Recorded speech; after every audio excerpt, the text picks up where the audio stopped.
Let's have a look at something called regular expressions. Regular expressions is a field of computer programming that deals with searching for things. In Python, regular expression tools aren't installed by default, so we're going to have to start off by importing the regular expression toolkit with import RE. Now we can take our test variable foo, and we're going to use one of the main regular expression tools, find all. So we're using the find all method from inside regular expressions, and we're going to ask it to look for, let's start with the letter A. Look for A in this string here. Now when I run this, nothing happens. It's working, but I haven't asked it to do anything to output to the screen. So let's add in something like that. Let's reprint out what foo is now. It's A. Foo is A, but if I change this, foo is empty. There is no match to foo.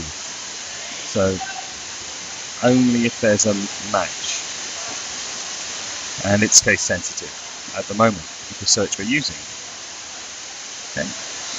Right, so let's use that. If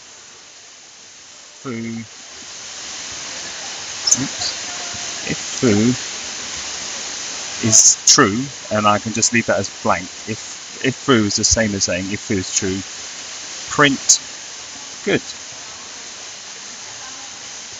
Else print bad. So now when I run this, we're going to get a good. Oops, and if I change this instructions to another word, another string without an A, we get bad.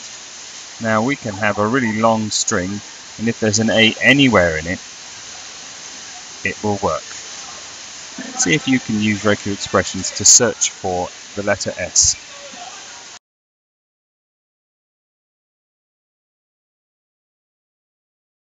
Let's try and make this a little more powerful. Let's say I am not satisfied that this will find an A anywhere in this search word. Let's say I insist that the letter I'm looking for starts at the beginning.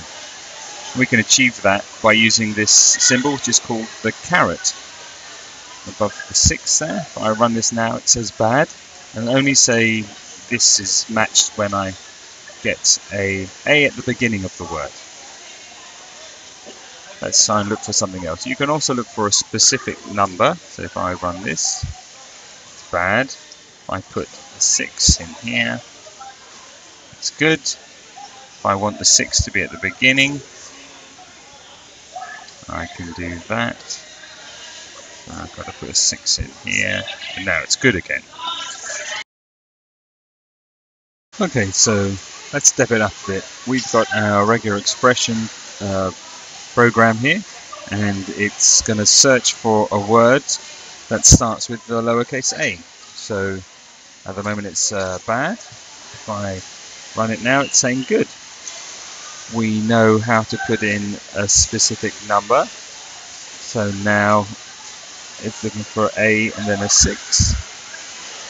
Okay, but maybe we want to be a bit more general. We don't want a 6, we want a number. So we can achieve that with a \d. And now it's going to look for a number. I'll just simplify and get rid of that A. So starting with any number. That's good. And now it's much more flexible. If I put a letter in though, it's not happy. Maybe I want to put in a couple of numbers. How do I do that? Well, here's one way. I can use the curly brackets and specify how many numbers I'm looking for. So now, one number isn't going to cut it. I need to put 2 numbers in.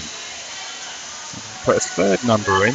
It's still good. That's not good, is it? We really want to extend our search. So I want 2 numbers, and then I want to have a letter.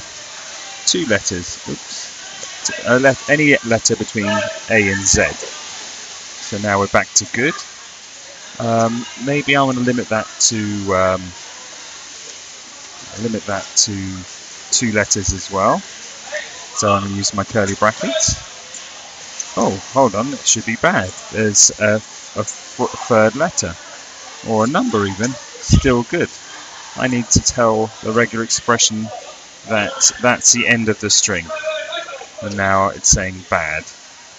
Yeah, it's going to insist that I have 2 numbers followed by 2 letters, and that's the end.